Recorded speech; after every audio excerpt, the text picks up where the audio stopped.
X, come in. Are you there? Uh-huh. Whatever signal jammers were blocking our communications must have been in the building you just demolished. Yeah, well, we've got a mite issue over here, Waller.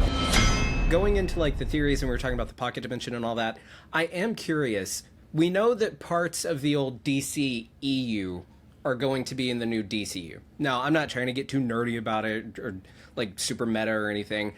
They might just, Gunn might just say, hey, there's a few things from the DCU that I really like that I'd like to keep. No, it's not this big multiverse thing. And he just trusts the audience to understand.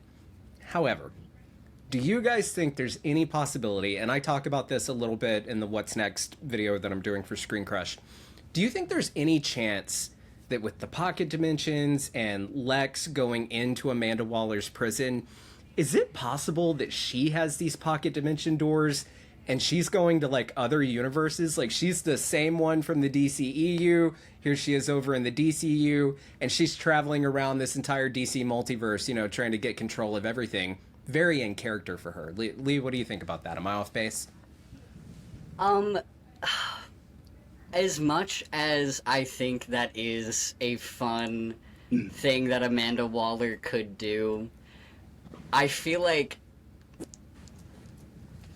and maybe this is just my bias, hopefully no multiversal escapades in the DCU at this moment.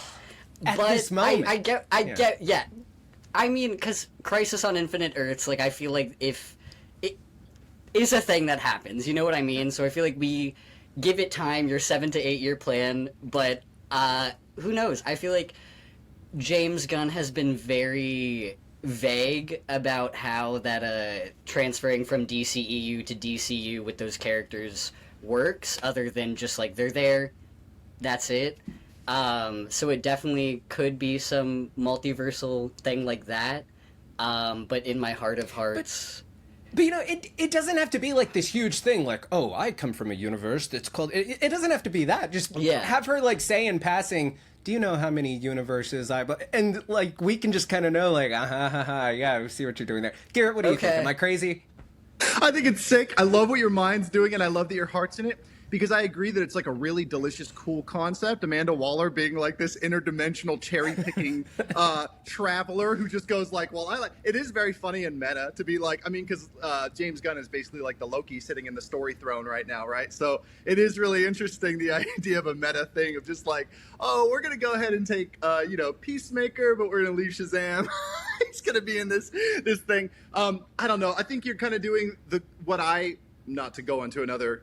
I'm multiverse jumping now. I'm Amanda Wallering by saying this, but like during WandaVision when she pulled Pietro and it was this Quicksilver from the Fox universe, I was like, I did kind of what you're doing right now, Colton, to where I went, oh my God, this is the sickest thing in the world. They just established X-Men within this universe because they just established that Wanda is so powerful and her love and her grief is so powerful that she just pulled Quicksilver from another dimension, And then it was like Ralph Boner. And I was like, oh, shit. I thought this, So,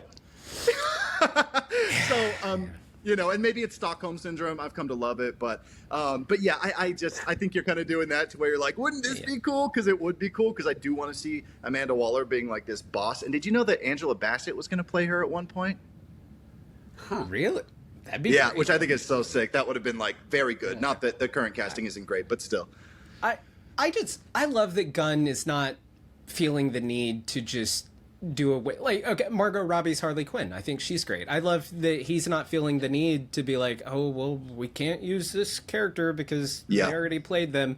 But also, I do fear the stench of the DCEU. I think something that Superman is doing is drawing a clear line of this is new, so I don't want them to go back to too much old. But I don't know. I think it'd be fun.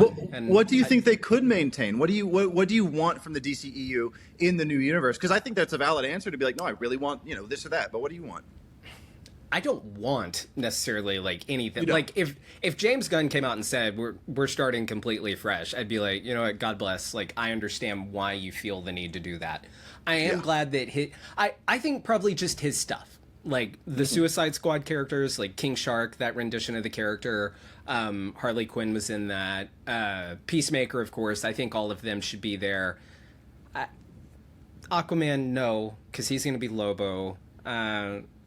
Ezra Miller has their issues, so no. Yeah. Like I think some of that stuff is where it's no.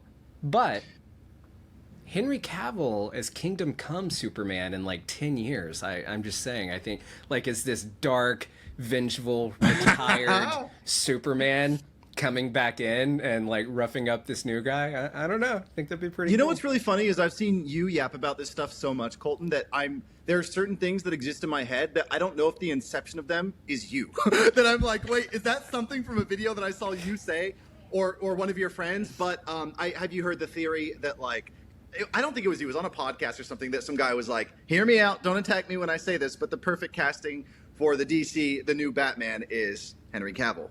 And that's like one of those things people go, no, that doesn't make any sense. And it's like, think about it though. Think about it, because you'd have all the Snyder guys being like, well, that's pretty sick. He looks perfect for that. Like, there's so many things that work. I'm not saying that I like desperately want that, but it would be really funny because he's doing that with Lobo as well, to be like, well, hang on, like there's some great stuff here. Let's just remix it. As long as it's not Gal Gadot. Yeah, I'm fine. Yeah.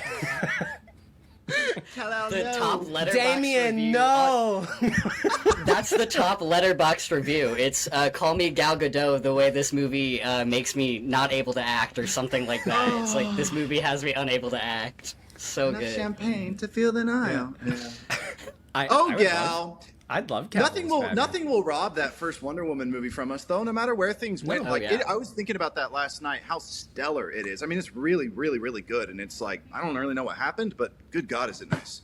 Except for that third act. I love that movie until the third act, and they're like, "Oh, let's bring in the giant CGI Greek god." I'm like, oh, Gosh, I don't really remember it that well. I just remember I only saw it once, but I remember really enjoying it.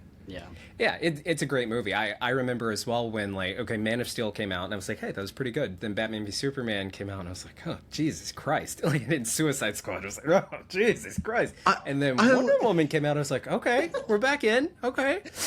They constantly did that. Dude, they constantly did that. I love seeing the things in the world of superhero films that they try to kind of feed us, and then they just see what audiences do, like the Skrulls, for instance. They're like, okay, no, or like, hey, you guys want Hercules, or in Thor, you want like Greek gods? Okay, wait, who said that? All right, let's do it. Yeah. Yeah, it is really 100%. funny, but yeah, maybe that's where Greek gods exist in superhero films is not a thing. Well, this has been a super fun conversation. We're gonna have to do this again.